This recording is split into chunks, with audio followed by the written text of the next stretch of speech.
Engkau gembala yang baik, Kau menuntun hidupku dan bawaku ke air tenang, menyegarkan jiwaku.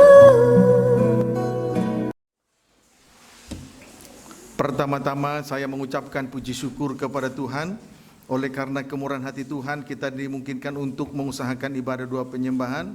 Dan sebentar kita akan tersungkur di kaki salib Tuhan, tersungkur di hadapan tahtanya, sujud menyembah Allah yang hidup, Allah Abraham, Ishak, Yakub, Allah Israel, Allah yang berkuasa Tuhan dan Juru Selamat. Dan biarlah firman-Nya sebentar membawa kehidupan kita rendah di kaki salibnya. Puji Tuhan. Dan kerinduan saya sebagai gembala sidang, supaya derajat rohani kita berada pada derajat yang tinggi, pada level yang tinggi, hidup di dalam penyembahan sepenuh, hidup di dalam penyerahan diri sepenuh kepada Tuhan. Puji Tuhan, kita segera memperhatikan surat Kolose pasal yang ketiga. Firman penggembalaan untuk ibadah doa penyembahan dari surat Kolose pasal yang ketiga, ayat yang ke-9. Silakan. Demikian firman Tuhan. Jangan lagi kamu saling mendustai, karena kamu telah menanggalkan manusia lama serta kelakuannya. Ya, perhatikan kalimat, jangan lagi kamu saling mendustai. Jangan lagi kamu saling mendustai. Berarti antara yang satu dengan yang lain, jangan lagi saling mendustai. Tetapi sebaliknya, marilah kita menampilkan hati kita masing-masing yang dengan sebenar-benarnya di hadapan Tuhan maupun sesama, dengan cara berkata jujur, sebab segala perkataan-perkataan yang keluar dari mulut berasal dari dalam hati seseorang. Singkatnya, dengan berkata jujur menunjukkan bahwa seseorang tidak hidup di dalam kepalsuan. Mazmur 12 ayat yang ketiga.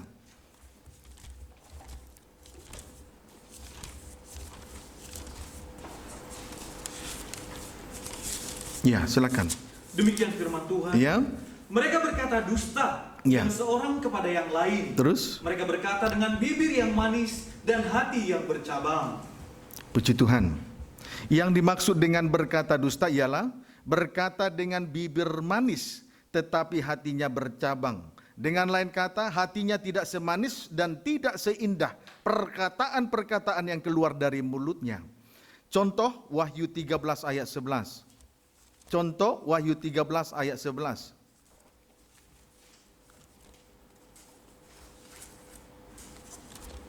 Silakan. Demikian firman Tuhan. Ya. Binatang yang keluar dari dalam bumi. Ya. Dan aku melihat seekor binatang lain keluar dari dalam bumi. Ya. Dan bertanduk dua sama seperti anak domba. Dan ia berbicara seperti seekor naga. Seekor binatang lain keluar dari dalam bumi. Seekor binatang lain keluar dari dalam bumi. Adapun wujud dari binatang tersebut ialah bertanduk dua sama seperti anak domba. Adapun wujud dari binatang tersebut ialah bertanduk dua sama seperti anak domba. Jelas ini menunjuk hamba Tuhan atau pelayan Tuhan yang senantiasa mengadakan pelayanan serta membawa korban dan persembahan. Amin. Tetapi yang membuat kita bingung dan terheran-heran ialah apabila ia berbicara seperti seekor naga. Yang membuat kita bingung dan terheran-heran adalah apabila ia berbicara persis seperti seekor naga, berarti perkataannya penuh dengan perkataan dusta. Kesimpulannya, binatang yang keluar dari dalam bumi ini tidak lain tidak bukan ialah nabi-nabi palsu. Amin. Lebih rinci kita memperhatikan tentang nabi-nabi palsu di dalam Injil Matius pasal 7 ayat 15. Silakan. Demikian firman Tuhan. Ya. Hal pengajaran yang sesat. Ya. Waspadalah terhadap nabi-nabi palsu Ya. yang datang kepadamu Ya. dengan menyamar seperti domba. Ya. Tetapi sesungguhnya mereka adalah serigala yang buas. Sesungguhnya nabi-nabi palsu adalah serigala yang buas. Sesungguhnya nabi-nabi palsu itu adalah serigala yang buas. Tetapi di tengah-tengah ibadah pelayanan, mereka datang dan menyamar seperti anak domba bertanduk dua. Tetapi yang pasti apabila nabi-nabi palsu berbicara persis seperti naga, penuh dengan perkataan dusta. Amin.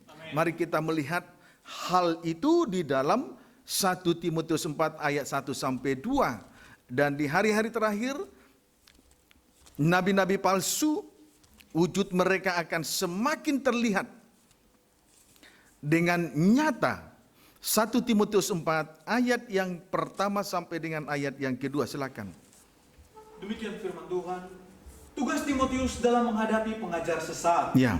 Tetapi Roh dengan tegas mengatakan bahwa di waktu-waktu kemudian Ya. ada orang yang akan murtad, Terus? lalu mengikuti roh-roh penyesat dan ajaran setan-setan. Ya, terus? Oleh tipu daya pendusta-pendusta yang hati nuraninya memakai cap mereka. Puji Tuhan. Di waktu-waktu kemudian ada orang yang akan murtad lalu mengikuti roh-roh penyesat dan mengikuti ajaran setan-setan. Mengapa demikian? Penyebabnya ialah karena tipu daya pendusta-pendusta. Penyebabnya ialah oleh tipu daya pendusta-pendusta yang hati nuraninya memakai cap mereka.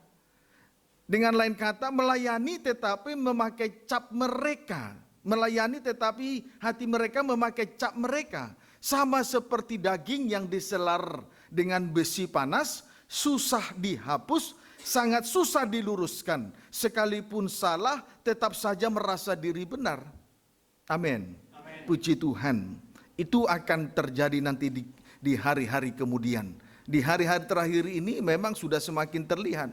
Banyak hamba Tuhan dengan ajaran-ajaran palsunya, ajaran setan-setan. Sekalipun salah, tetap saja merasa diri paling benar, susah diluruskan. Sama seperti daging atau kulit daging yang diselar oleh besi panas. Akan tercap, dan kalau sudah tercap, sukar sekali diluruskan. Kiranya dapat dipahami dengan baik. Ayat 3. Mereka itu melarang orang kawin. Melarang orang kawin, terus? Melarang orang makan makanan yang diciptakan Allah. Terus? Supaya dengan pengucapan syukur dimakan oleh orang yang percaya dan yang telah mengenal kebenaran. Puji Tuhan. Adapun tipu daya pendusta-pendusta ialah 1, melarang orang kawin. Ya. 1, melarang orang kawin. 2, melarang orang makan makanan yang diciptakan Allah. Pada minggu yang lalu kita telah mendapatkan kemurahan Tuhan tentang melarang tentang hal yang pertama, yaitu melarang orang kawin. Puji Tuhan. Haleluya. Sebetulnya Alkitab terdiri dari 66 kitab. Puji Tuhan. Perjanjian Lama dan Perjanjian Baru, Alkitab terdiri dari Perjanjian Lama dan Perjanjian Baru. Seluruh jumlah Alkitab yang di dalam Perjanjian Lama dan Perjanjian Baru itu seluruhnya ada 66 kitab. Diawali dengan kitab Kejadian, diakhiri dengan kitab Wahyu. Demikian juga seluruh kitab berbicara tentang nikah. Dalam Kejadian berbicara tentang nikah Adam, kemudian di dalam Wahyu berbicara tentang nikah anak domba. Puji Tuhan. Haleluya. Jadi sebetulnya Alkitab dengan terang-terang berbicara tentang nikah. Puji Tuhan. Tetapi justru nabi-nabi palsu, saudaraku, melarang orang kawin. Ini ajaran setan-setan. Puji Tuhan. Kemudian yang kedua, melarang orang. Sekarang kita akan melihat tentang melarang orang makan makanan yang diciptakan Allah. Melarang orang makan makanan yang diciptakan Allah. Puji Tuhan. Haleluya. Melarang orang makan makanan yang diciptakan Allah. Kita terlebih dahulu memperhatikan Kejadian pasal yang kedua ayat 16. Silakan. Demikian firman Tuhan. Iya. Lalu Tuhan Allah memberi perintah ini Ya. kepada manusia. Perintah Tuhan Allah kepada manusia ialah terus. Semua pohon dalam taman ini Ya. boleh kau makan buahnya dengan bebas. Ya, perintah Tuhan Allah kepada manusia ialah semua pohon dalam taman ini boleh kau makan buahnya dengan bebas. Boleh kau makan buahnya dengan bebas. Tidak ada yang melarang. Mari kita lihat ayat Kejadian 2 ayat 19. Lalu Tuhan Allah membentuk dari tanah segala binatang hutan dan segala burung di udara. Kejadian 2 ayat 9. Lihat, terus. Lalu Tuhan Allah menumbuhkan berbagai-bagai pohon dari bumi yang menarik dan yang baik untuk dimakan buahnya. Terus. Dan pohon kehidupan di tengah-tengah taman itu, serta pohon pengetahuan tentang yang baik dan yang jahat. Puji Tuhan. Pohon yang menarik dan yang baik untuk dimakan buahnya.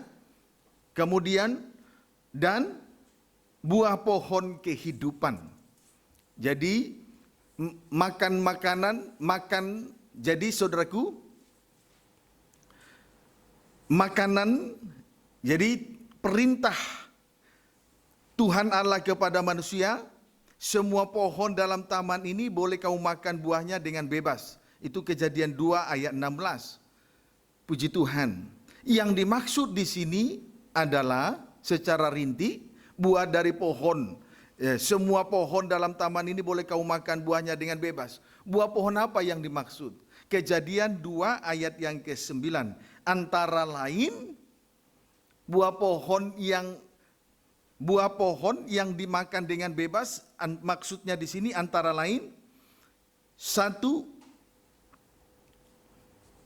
pohon yang menarik dan yang baik untuk dimakan buahnya. 2, buah pohon kehidupan. Itu boleh dimakan dengan bebas. Itulah makanan yang boleh dimakan dengan bebas. Puji Tuhan. Amin. Puji Tuhan. Kejadian 3 ayat 1. Manusia jatuh ke dalam dosa. Ya.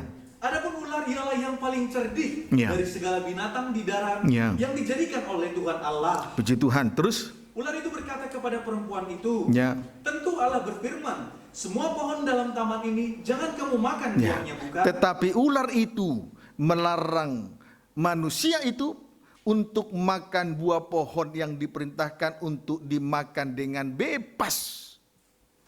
Melarang untuk makan buah pohon yang menarik dan yang baik, dan juga melarang buah pohon kehidupan, melarang makan buah pohon kehidupan. Puji Tuhan. Amin, saudaraku. Amin. Mari kita melihat di dalam perbandingannya di dalam Injil Yohanes pasal yang keempat ayat 34. Injil Yohanes 4 ayat 34. Silakan. Demikian firman Tuhan. Ya. Hal yang sama nanti juga di dalam perjanjian lama bisa kita lihat bahwa makanan yang dimakan bebas itu akan juga ada yang melarangnya. Sebagaimana tadi kita sudah melihat, Tuhan Allah memerintahkan manusia itu untuk makan buah pohon yang baik dan yang menarik, dan buah pohon kehidupan. Kemudian nanti di dalam perjanjian baru hal yang senada akan terjadi. Puji Tuhan, di mana makanan yang harusnya dimakan dengan bebas tetapi dilarang oleh beberapa pihak. Puji Tuhan. Yohanes 4 ayat 34. Demikian firman Tuhan. Ya. Kata Yesus kepada mereka, makananku ialah melakukan kehendak Dia yang mengutus aku. Terus, dan menyelesaikan pekerjaan. Yesus berkata kepada murid-muridnya, makananku ialah 1, melakukan kehendak Allah, 2, menyelesaikan pekerjaannya. Puji Tuhan, menyelesaikan pekerjaan Allah. Yesus berkata kepada murid-murid, makananku ialah 1, melakukan kehendak Allah, 2, menyelesaikan pekerjaan Allah. Puji Tuhan. Keterangan melakukan kehendak. Keterangan 1, melakukan kehendak Allah. Matius 26 ayat 42. Injil Matius 26 ayat 42. Ya, silakan. Demikian firman Tuhan. Ya. Lalu ia pergi untuk kedua kalinya dan berdoa katanya, Ya Bapakku, jikalau cawan ini tidak mungkin lalu, cawan ini tidak mungkin lalu, kecuali apabila aku meminumnya. Artinya Yesus harus minum cawan Allah. Terus, jadilah kehendakmu. Puji Tuhan. Yesus harus minum cawan Allah. Artinya Yesus harus menanggung penderitaan yang tidak harus ia tanggung di atas kayu salib. Dengan demikian, jadilah kehendak Allah. Amin. Dengan demikian, jadilah kehendak Allah Bapa. Jadi sudah terbukti. Jadi apa yang sudah terbukti apa yang dikatakan oleh Yesus kepada murid-murid sudah terbukti. Amin saudaraku. Makananku ialah melakukan kehendak Allah Bapa. Yesus harus minum cawan Allah. Artinya Yesus harus menanggung penderitaan menanggung penderitaan yang tidak harus dia tanggung di atas kayu salib. Puji Tuhan. Dengan demikian jadilah kehendak Allah atau kehendak Allah terlaksana. Berarti perkataan Yesus kepada murid-murid sudah terbukti. Amin. Puji Tuhan. Haleluya. Biarlah kiranya apa yang menjadi makanan Yesus, biarlah kiranya itu juga yang menjadi makanan kita untuk kita nikmati di dalam mengikuti Tuhan sampai pada perjalanan yang terakhir, sampai pada ujung perjalanan rohani kita nanti. Injil Matius pasal yang ke-16 ayat 24. Injil Matius 16 ayat 24, silakan. Demikian firman Tuhan. Ya. Lalu Yesus berkata kepada murid-muridnya, Yesus kembali berkata kepada murid-murid terus, setiap orang yang mau mengikut aku, Ya. ia harus menyangkal dirinya, Ya. memikul salibnya dan puji mengikut aku. Tuhan. Haleluya. Syarat mengikut Tuhan ada 3, dan ini tidak boleh dilupakan ya. Dalam kurung tidak boleh dilupakan. Amin. 1, menyangkal dirinya. 2, memikul salibnya. 3, mengikut Tuhan. Haleluya. Menyangkal dirinya artinya menyangkal segala sesuatu yang ada di dalam dirinya. Ya. Contohnya menyangkal segala sesuatu, ya contohnya menyangkal segala kelebihan-kelebihan, yakni kemampuan, kepandaian, kekayaan, pengertian yang dimiliki, termasuk harta benda dan lain sebagainya. Atas semuanya itu kita tidak boleh bermega. Sebaliknya, sekalipun kita memiliki perkara-perkara itu, hal itu harus kita tidak boleh bermega akan hal itu. Sebaliknya harus menyangkal segala sesuatu. Amin saudaraku. Menyangkal segala sesuatunya. Memikul salibnya artinya segala beban pergumulan harus ditanggung, tidak boleh lari dari kenyataan. Ya, memikul salibnya artinya segala beban pergumulan harus ditanggung, tidak boleh lari dari kenyataan. Amin. Tujuannya supaya tidak menjadi orang yang suka bersungut-sungut. Ya. Kemudian tidak mempersalahkan Tuhan, tidak mempersalahkan sesama, dan tidak mempersalahkan situasi kondisi yang ada. Pendeknya supaya kita tidak menjadi suatu kehidupan yang cengeng. Amin. Puji Tuhan. Kalau seseorang memikul salibnya berarti tidak cengeng rohani. Tidak cengeng rohani. Puji Tuhan. Kemudian mengikut Tuhan artinya mengikut jejak atau tapak-tapak kaki Yesus yang ditinggalkannya dengan benar. Mengikuti jejak atau tapak-tapak kaki Yesus dengan benar. 1 Petrus 2, hal ini kita boleh memperhatikan ayat itu di dalam 1 Petrus 2 ayat 19 sampai dengan 21. Silakan. Demikian firman Tuhan. Ya. Penderitaan Kristus sebagai teladan. Ya. Sebab adalah kasih karunia, Ya. jika seorang karena sadar akan kehendak Allah, menanggung penderitaan Ya. yang tidak harus ia tanggung. Puji Tuhan. Terus Sebab dapatkah disebut pujian Ya. jika kamu menderita pukulan karena kamu berbuat dosa? Terus Tetapi jika kamu berbuat baik dan karena itu kamu harus menderita, berbuat baik dan karena itu kamu harus menderita, disebutlah itu sengsara salib atau aniaya karena firman. Terus maka itu adalah kasih karunia pada Allah. 21. Sebab untuk itulah kamu dipanggil, Ya. karena Kristus pun telah menderita untuk kamu Terus dan telah meninggalkan teladan bagimu, Ya. supaya kamu mengikuti jejaknya. Ya. Puji Tuhan. Haleluya. Saudaraku, menanggung penderitaan yang tidak harus ia tanggung itu adalah kasih karunia. Puji Tuhan. Haleluya. Amin saudaraku. Dan itu merupakan jejak yang ditinggalkan oleh Yesus bagi kita. Dan biarlah kita mengikuti tapak-tapak kaki Yesus dengan benar. tidak lari dari kenyataan. Tetapi kalau kita mengikuti tapak-tapak kaki Yesus dengan benar, berarti tidak menyimpang ke kiri dan ke kanan. Amin, saudaraku. Puji Tuhan. Haleluya. Itulah yang disebut mengikut Tuhan. Berarti mengikuti tapak-tapak kaki Yesus dengan benar. Tidak menyimpang ke kiri dan tidak menyimpang ke kanan. Yakni menanggung penderitaan yang tidak harus ia tanggung. Itu merupakan kasih karunia. Jadi kasih karunia itu datangnya dari sengsara salib, aniaya karena firman. Bukan tidak datang dari mana-mana loh saudara. Kasih karunia itu tidak datang dari mana-mana. Kasih karunia itu datang apabila kita mengikuti Tuhan dengan baik, dengan benar. Berarti mengikuti jejak kaki Yesus atau tapak-tapak kaki Yesus dengan baik, dengan benar. Itu kasih karunia, itu kemurahan.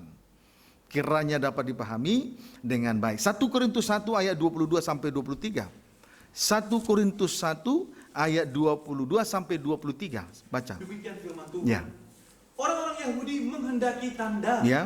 dan orang-orang Yunani mencari hikmah. Terus? Tetapi kami memberitakan Kristus yang disalibkan. Ya. Untuk orang-orang Yahudi suatu batu sandungan, Ya. dan untuk orang-orang bukan Yahudi suatu Ya. kebodohan. Puji Tuhan. Rasul Paulus mempunyai pendirian yang kuat, sebab Rasul Paulus tetap memberitakan Kristus yang disalibkan.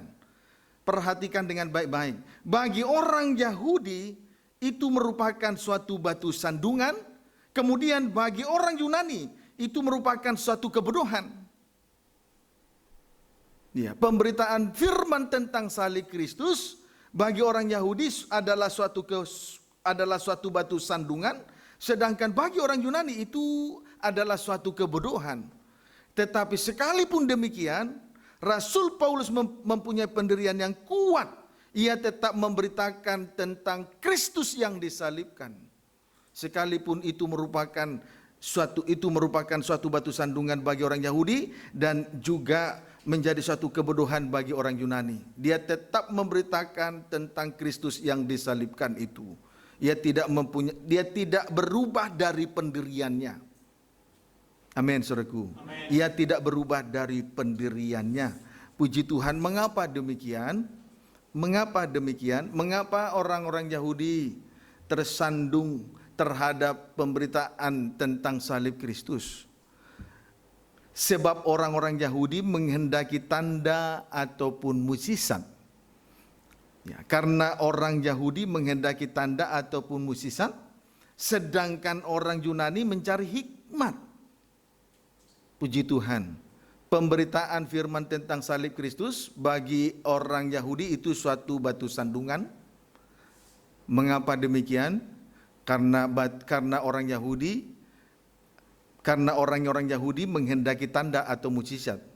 Sedangkan pemberitaan firman untuk orang Yunani itu merupakan suatu kebodohan. Mengapa? Karena orang-orang Yunani mencari hikmat. Amin. Pendeknya, orang-orang Yahudi maupun orang Yunani yang disebut juga dengan bangsa kafir menolak kehendak Allah untuk dijadikan makanan. Ya, menolak kehendak Allah.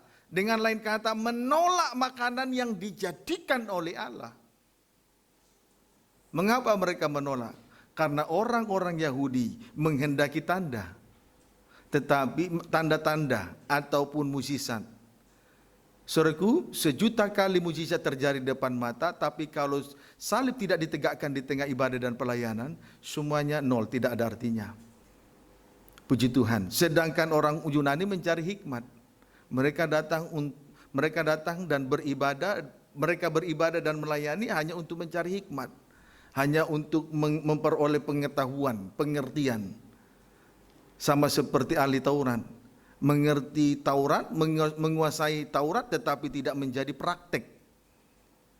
Sehingga berita salib menjadi suatu kebodohan bagi mereka. Tidak ada artinya. Amin. Puji Tuhan. Haleluya. Pendeknya, baik orang Yahudi maupun orang Yunani menolak kehendak Allah untuk dijadikan makanan. Amin, saudaraku. Puji Tuhan. Haleluya. Tetapi bagi orang-orang yang percaya. Coba lihat ayat 23. Tetapi kami memberitakan Kristus yang disalibkan. Ya. Untuk orang-orang Yahudi suatu batu sandungan. Ya. Dan untuk orang-orang bukan Yahudi Ayat suatu 24. kebodohan. Tetapi untuk mereka yang Ya, dipanggil. tetapi untuk mereka yang dipanggil, Baik orang Yahudi. kita semua sidang keluarga jemaat GPT Betania adalah kehidupan yang sudah terpanggil. Amin. Adalah kehidupan yang sudah terpanggil. Terus Baik orang Yahudi maupun orang bukan Yahudi kafir. Terus Kristus adalah kekuatan Allah Kristus adalah kekuatan Allah. dan hikmat Allah. Puji Tuhan. Berita salib adalah kekuatan Allah dan hikmat Allah. Baik bagi orang Yahudi maupun bagi bangsa kafir. Puji Tuhan, kiranya dapat dipahami dengan baik. Amin, saudaraku. Amin. Lukas 9 ayat 22. Injil Lukas 9 ayat 22.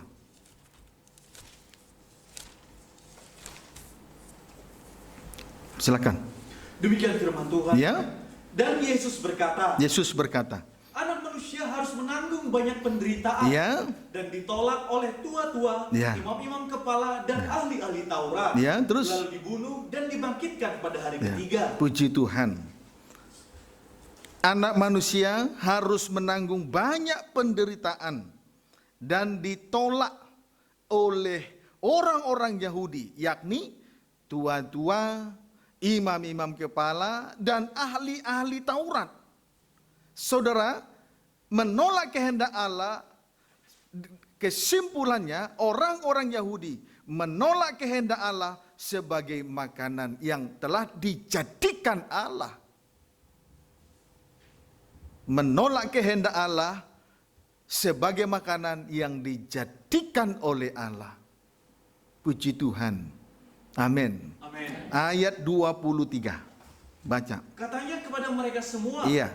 setiap orang yang mau mengikut Perhatikan, setiap orang yang mengikut aku, kehidupan yang terpanggil, terus ia harus menyangkal dirinya, Iya. memikul salibnya Iya. setiap hari dan mengikut aku. setiap orang yang mau mengikut Tuhan, ia harus menyangkal dirinya, memikul salibnya setiap hari.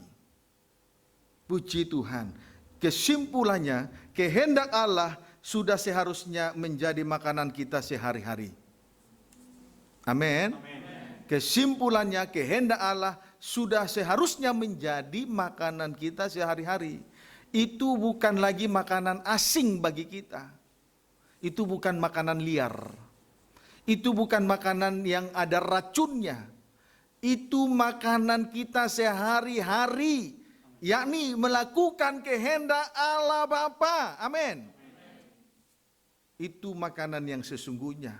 Itu makanan yang benar dan murni tanpa ragi, apalagi racun. Itu makanan yang memberi kesehatan, memberi pertumbuhan rohani yang sehat, dan juga memberi sistem imun, kekebalan tubuh, kebal terhadap dosa, penyakit, kejahatan, dosa, penyakit, kenajisan. Beda dengan kalau menerima beda dengan makanan yang dikonsumsi oleh orang Yunani. Makanan mereka hanya untuk mencari pengetahuan. Pengetahuan mereka penuh tentang kebenaran, tetapi tidak praktek. Jadi ahli Taurat. Demikian juga orang Yahudi. Makanan mereka hanya sebatas tanda-tanda heran ataupun mujizat-mujizat di tengah ibadah dan pelayanan. Tetapi salib tidak ditegakkan di tengah ibadah dan pelayanan mereka. Puji Tuhan, sehingga mereka tersandung. Tidak ada daya, tidak ada kekuatan. Tetapi makanan yang sehat memberi pertumbuhan rohani yang sehat. Juga memberi sistem imun, kekebalan terhadap dosa, penyakit kejahatan, dosa, penyakit kenajisan. Amin. Puji Tuhan. Kiranya dapat dipahami. Ini makanan yang sehat. Makanan yang dijadikan oleh Allah. Kehendak Allah. Amin. Puji Tuhan. Haleluya. Keterangan menyelesaikan pekerjaannya. Keterangan menyelesaikan pekerjaan Allah. Yohanes 19. Injil Yohanes 19 ayat yang ke-30.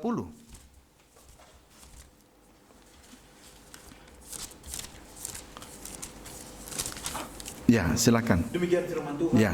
Yesus mati. Ya, terus? Sesudah Yesus meminum anggur asam itu, Iya. berkatalah ia, Terus? sudah selesai. Iya. Lalu ia menundukkan kepalanya dan menyerahkan nyawanya. Puji Tuhan. Sesudah minum anggur asam itu, berkatalah ia, sudah selesai. Sesudah meminum anggur asam itu, berkatalah ia, sudah selesai. Puji Tuhan. Puji Tuhan. Pendeknya, Yesus sudah menyelesaikan pekerjaan Allah di atas kayu salib. Pendeknya, Yesus sudah menyelesaikan pekerjaan Allah di atas kayu salib. Puji Tuhan. Yohanes selanjutnya kita akan memperhatikan Injil Yohanes 19 ayat 32 sampai 34.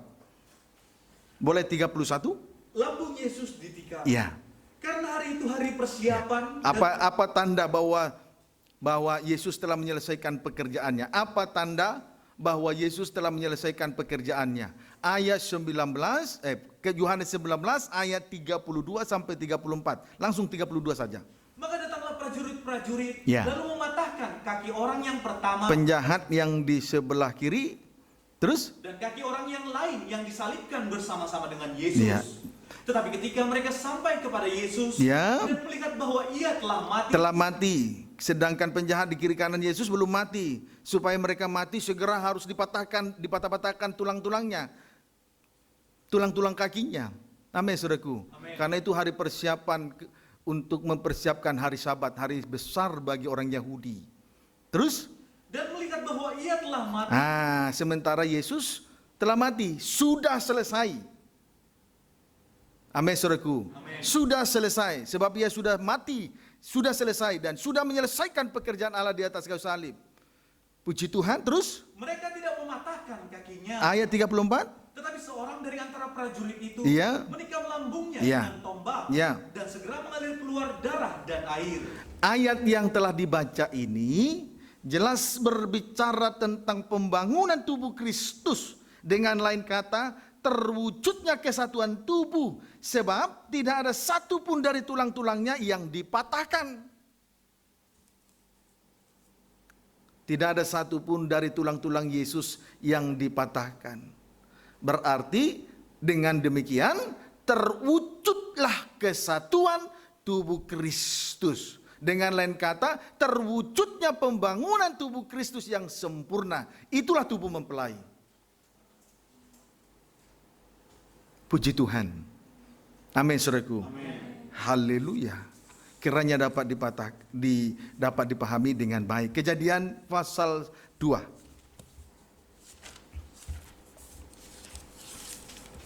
Kejadian pasal yang kedua ayat 22. Ayat 21 sampai 22. Demikian firman Tuhan. Ya. Lalu Tuhan Allah membuat manusia itu tidur nyenyak. Ya. Ketika ia tidur, Ya. Tuhan Allah mengambil salah satu rusuk daripadanya, Ya. lalu menutup tempat itu dengan daging. Puji Tuhan.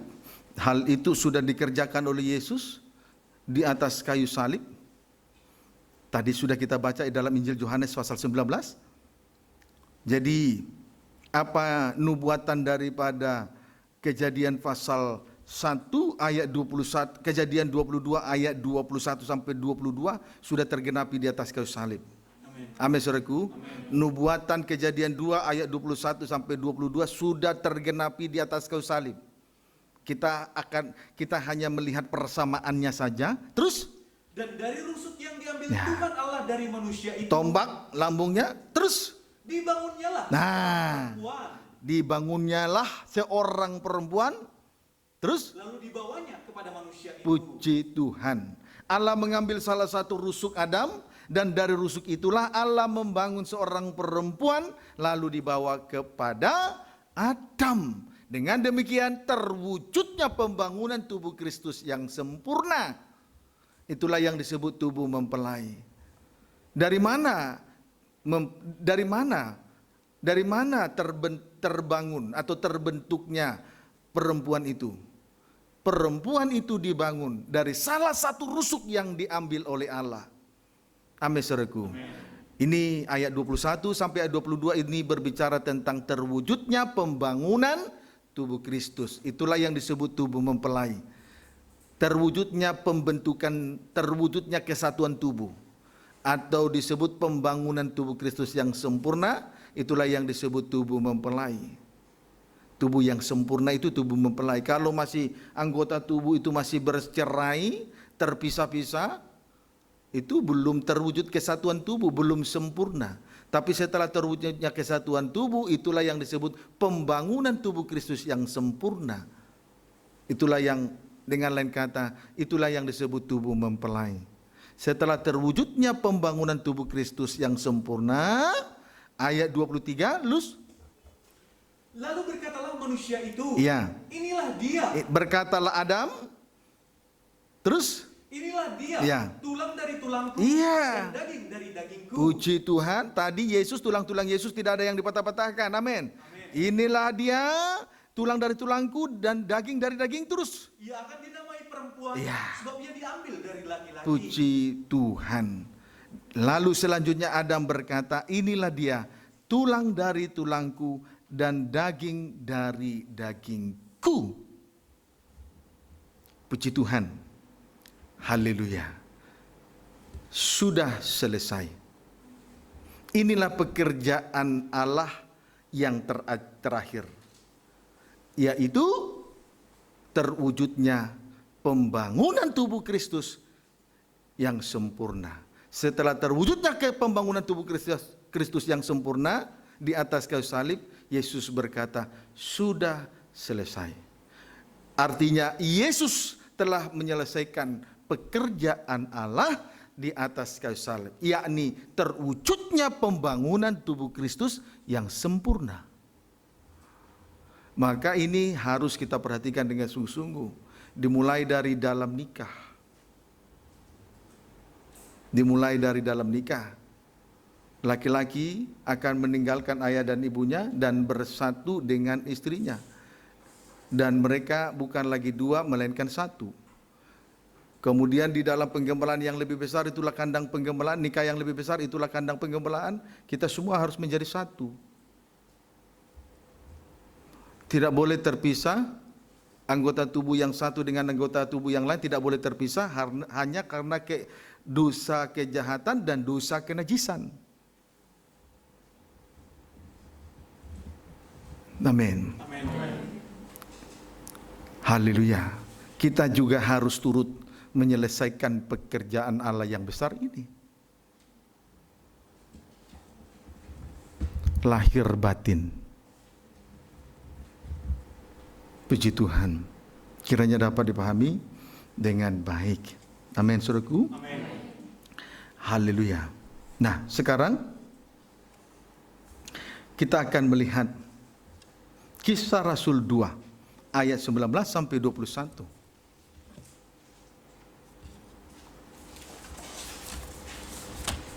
Atau boleh kita baca dulu Efesus 2 ayat 13 sampai 15. Efesus 2 ayat 13 sampai 15.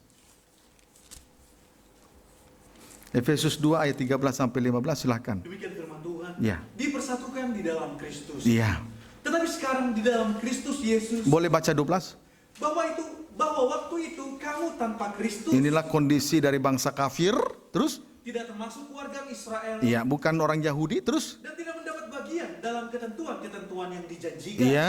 tanpa pengharapan, Iya. dan tanpa Allah di dalam dunia. Ayat 13 sampai 15. Tetapi sekarang Ya. di dalam Kristus, Di dalam Yesus, Kristus Yesus, kamu yang dahulu jauh itulah bangsa kafir sudah menjadi dekat oleh darah salib Kristus. Yang jauh sudah menjadi dekat oleh darah salib, terus? karena dialah damai sejahtera kita, Iya. yang telah mempersatukan kedua pihak, Iya. dan yang telah merubuhkan tembok pemisah, Iya. yaitu perseteruan. Terus? Sebab dengan matinya sebagai manusia, Dengan matinya sebagai manusia, ia telah membatalkan Yesus hukum Taurat membatalkan hukum Taurat. dengan segala perintah dan Iya. ketentuannya, Terus? untuk menciptakan keduanya menjadi satu Ya. manusia baru, Manusia baru, bangsa kafir dan bangsa Yahudi menjadi satu. Terus? di dalam dirinya, Ya. dan dengan itu mengadakan damai sejahtera. Puji Tuhan. Haleluya. Saudaraku, sekarang di dalam Kristus Yesus, kita yang dahulu jauh sudah menjadi dekat oleh darah Kristus. Bangsa kafir dan bangsa Yahudi sudah menjadi satu oleh karena darah salib Kristus. Amin. Dan apa yang dikatakan oleh Yesus di atas, dan sebab Yesus sudah berkata di atas kayu salib, sudah selesai. Puji Tuhan, sudah selesai. Maksudnya bangsa kafir dengan bangsa Yahudi sudah menjadi satu. Amin, saudaraku. Puji Tuhan. Kiranya dapat dipahami dengan baik. Amin, saudaraku. Sudah menjadi satu oleh darah salib Kristus. Puji Tuhan. Perhatikan itu dengan baik. Amin. Haleluya. Ayat 16 sampai 17. Dan untuk memperdamaikan keduanya di dalam satu tubuh dengan Allah oleh salib, dengan melenyapkan perseteruan pada salib itu. Terus Ia datang dan memberitakan damai sejahtera kepada kamu yang jauh, dan damai sejahtera kepada mereka yang dekat. Jadi salib Kristus melenyapkan perseteruan antara bangsa kafir dan bangsa Yahudi. Salib Kristus telah melenyapkan perseteruan. Puji Tuhan. Sehingga dengan demikian, dengan matinya Yesus Kristus, baik bangsa kafir hidup jauh dari Allah boleh merasakan damai sejahtera, maupun mereka yang dekat sama-sama merasakan damai sejahtera. Puji Tuhan. Kalau terwujudnya kesatuan tubuh, di situ ada damai sejahtera. Amin. Kalau ada kesatuan di dalam nikah, di situ ada damai sejahtera. Ukuran kesatuan itu bukan dari kebenaran diri sendiri, tetapi ukurannya firman Tuhan. Amin, saudaraku. Ada damai sejahtera. Kalau ada kesatuan tubuh, ada damai sejahtera. Camkanlah itu dengan baik. Amin, saudaraku. Ada damai sejahtera. Kalau ada damai sejahtera, kita melayani pekerjaan Tuhan dengan damai sejahtera, semua berjalan dengan baik. Semua berjalan dengan baik. Baik saya sebagai gembala sidang dengan tugas-tugas yang dipercayakan oleh Tuhan berjalan dengan baik. Baik juga para imam dengan tugas-tugas yang dipercayakan oleh Tuhan akan berjalan dengan baik.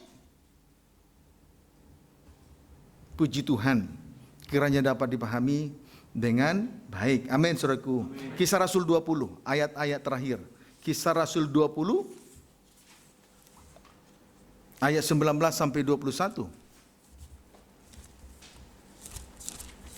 Dibaca cepat. Demikian firman Tuhan. Ya. Dengan segala rendah hati aku melayani Tuhan. Ya. Dalam pelayanan itu aku banyak mencucurkan air mata dan banyak mengalami pencobaan dari pihak orang Yahudi yang mau membunuh aku. Terus? Sungguh pun demikian, aku tidak pernah melalaikan apa yang berguna bagi kamu. Tidak lalai apa yang berguna bagi sidang jemaat yang dilayani. Terus? Semua kuberitakan dan kuajarkan kepada kamu. Diberitakan, diajarkan, terus? Baik di muka umum maupun dalam perkumpulan-perkumpulan di rumah kamu. Kemudian? Aku senantiasa bersaksi kepada orang-orang Yahudi. Juga bersaksi kepada Yahudi. Dan orang-orang Yunani. Bangsa kafir, terus? Supaya mereka bertobat kepada Allah dan percaya kepada Tuhan kita Yesus Kristus. Rasul Paulus melayani Tuhan dengan segala kerendahan hatinya. Rasul Paulus melayani Tuhan dengan segala kerendahan hati. Tandanya banyak mencucurkan air mata. Strip pertama banyak mencucurkan air mata. Strip yang kedua banyak mengalami pencobaan dari semua pihak. Namun sekalipun demikian, ia tidak lalai di dalam hal, satu, memberitakan hal firman Allah, dua, mengajarkan hal firman Tuhan, tiga, bersaksi dari hal firman Tuhan. Amin, saudaraku. Haleluya. Dia melakukan hal itu baik bagi orang Yahudi maupun bagi orang Yunani, yaitu bangsa kafir. Dia tidak lalai mengajar hal firman Tuhan, memberitakan hal firman Tuhan, bersaksi dari hal firman Tuhan, baik kepada orang Yahudi maupun kepada orang Yunani atau bangsa kafir. Haleluya, puji Tuhan. Ayat 23. Selain daripada yang dinyatakan Roh Kudus, 22 sampai 23. tetapi sekarang sebagai tawanan roh, Ya. aku pergi ke Yerusalem. Terus 22 sampai 24. Tetapi sekarang sebagai tawanan roh, terus Aku pergi ke Yerusalem. ya, Dan aku tidak tahu apa yang akan terjadi atas diriku di situ. tidak tahu. Terus Selain daripada yang dinyatakan Roh Kudus, Ya. dari kota ke kota kepadaku. ya, dari kota Roh Kudus sudah memberitahukan kepada dia bahwa dari kota ke kota, terus Bahwa penjara dan sengsara menunggu aku. ya, Roh Kudus sudah menyatakan itu, bahwa dia akan melalui kota-kota, kemudian penjara dan sengsara sudah menunggu dia di Yerusalem. Perjalanan akhir, garis akhir. Perjalanannya dari kota ke kota, dari jemaat satu kepada jemaat yang lain di Asia Kecil sampai ke kepada Eropa Timur, dan sengsara dan penjara sudah menunggu dia di akhir garis pelayanannya. Terus, Tetapi aku tidak menghiraukan nyawaku sedikit pun. tetapi Rasul Paulus tidak menghiraukan nyawanya sedikit pun. Terus, Asal saja aku dapat Iya. mencapai garis akhir. iya, Dan menyelesaikan pelayanan. menyelesaikan pekerjaan Allah yang ditugaskan oleh Tuhan Yesus kepadanya. Untuk memberi kesaksian tentang Injil kasih karunia Puji Allah. Tuhan. Rasul Paulus tidak peduli dengan sengsara dan penjara yang sedang menunggunya. Yang penting dia dapat menyelesaikan pekerjaan Allah yang ditugaskan oleh Tuhan Yesus kepadanya untuk memberi kesaksian tentang Injil kasih karunia Allah. Sehingga baik bangsa kafir maupun bangsa Yahudi boleh merasakan kasih karunia menjadi satu tubuh. Jadi Rasul Paulus mengikuti contoh teladan dari Yesus. Amin. Amin. Akhir dari perjalanan pelayanan rohaninya adalah menyelesaikan pekerjaan Allah. Yahudi dengan kafir bersatu. Dan untuk hal itu dia tidak ragu sedikit pun. Dia tidak menghiraukan nyawanya sedikit pun. Asal terwujudnya kesatuan tubuh. Dengan lain kata dapat menyelesaikan pekerjaan Allah. Amin. Amin. Puji Tuhan. Kiranya dapat dipahami dengan baik. 2 Timotius 4 ayat 6 sampai 7.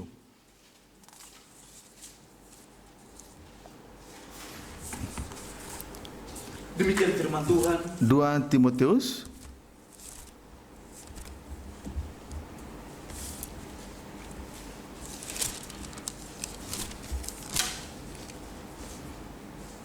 Ya. Ya, baca. Penuhilah panggilan pelayananmu. Ya. Bagi mereka yang dipanggil, salib Kristus adalah kekuatan Allah, salib Kristus adalah hikmat Allah. Amin, saudaraku. Penuhilah panggilan pelayananmu. Ayat yang ke-6 mulai. Mengenai diriku, Ya. darahku sudah mulai dicurahkan. Ya, sebagai mengenai persembahan. diriku, darahku sudah mulai dicurahkan sebagai persembahan. Dia tidak menghiraukan dirinya sekalipun harus mencurahkan darahnya. Sama tadi ya, amin saudaraku. Amin. Dia tidak menghiraukan dirinya sekalipun dia harus mencurahkan darahnya. Terus Dan saat kematianku sudah Ya. dekat. sampai dia boleh nanti mengalami kematian. Sampai dia mati nanti. Terus Aku telah mengakhiri pertandingan yang baik. bagaimana itu pertandingan yang baik? Aku telah mencapai garis akhir. Iya. Dan aku telah memelihara iman. Menyelesaikan pekerjaan Allah, yaitu terwujudnya kesatuan tubuh. Dan untuk hal itu dia harus bayar harga. Dia mencurahkan darahnya dan rela sampai mati. Sebagaimana Yesus taat sampai mati, bahkan sampai mati di atas kayu salib. Dengan demikian Yesus menyelesaikan pekerjaan Allah. Inilah pekerjaan yang harus kita kerjakan juga di hari-hari terakhir ini. Jangan kita sibuk memikirkan hal-hal yang tak suci lagi. Mungkin saja mungkin saja tubuh ini tidak jatuh dalam persetubuhan. Tetapi kalau hati terpikat kepada yang najis, itu juga perzinahan.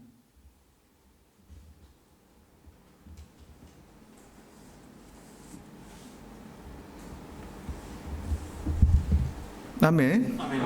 Puji Tuhan. Banyak kali saya perhatikan oleh karena kenajisan di dalam batin, dalam hati dan pikiran, sehingga perkataan itu jadi ngelantur. Lemah lembutnya itu ngelantur. Berapa jam kita terikat dengan kenajisan dalam sepanjang hari? Berapa jam kita menempatkan Kristus sebagai kepala, sebagai suami? Coba, ketidakadilan kita kepada Tuhan. Sehingga tidak ada damai sejahtera dan kesatuan tidak terwujud oleh hal-hal yang tak suci tadi.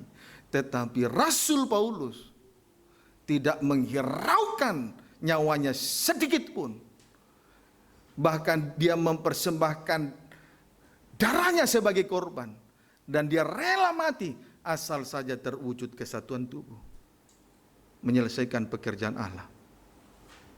Setuju? Amin. Amin. Ayo kita belajar, ini yang harus menjadi makanan kita. Tetapi pendusta-pendusta melarang orang makan makanan yang diciptakan oleh Allah. Dapat dimengerti? Amin. Puji Tuhan. Kita berdoa, kiranya makanan ini kembali kita disuguhkan kembali di minggu yang akan datang, untuk semakin kita mengerti tentang makanan Allah yang harus kita nikmati setiap hari. Bukan yang najis yang harus dinikmati dalam setiap hari. Itu makanan yang membinasakan. Mari kita menikmati makanan yang sehat untuk memberi pertumbuhan rohani yang sehat. Dan memberi sistem imun yang baik. Kekebalan tubuh terhadap dosa kejahatan, dosa kenajisan. Camkanlah itu. Kebenaran ukurannya firman. Belajar bercermin kepada firman. Bukan kebenaran karena membenarkan diri kepada istri, membenarkan diri kepada suami.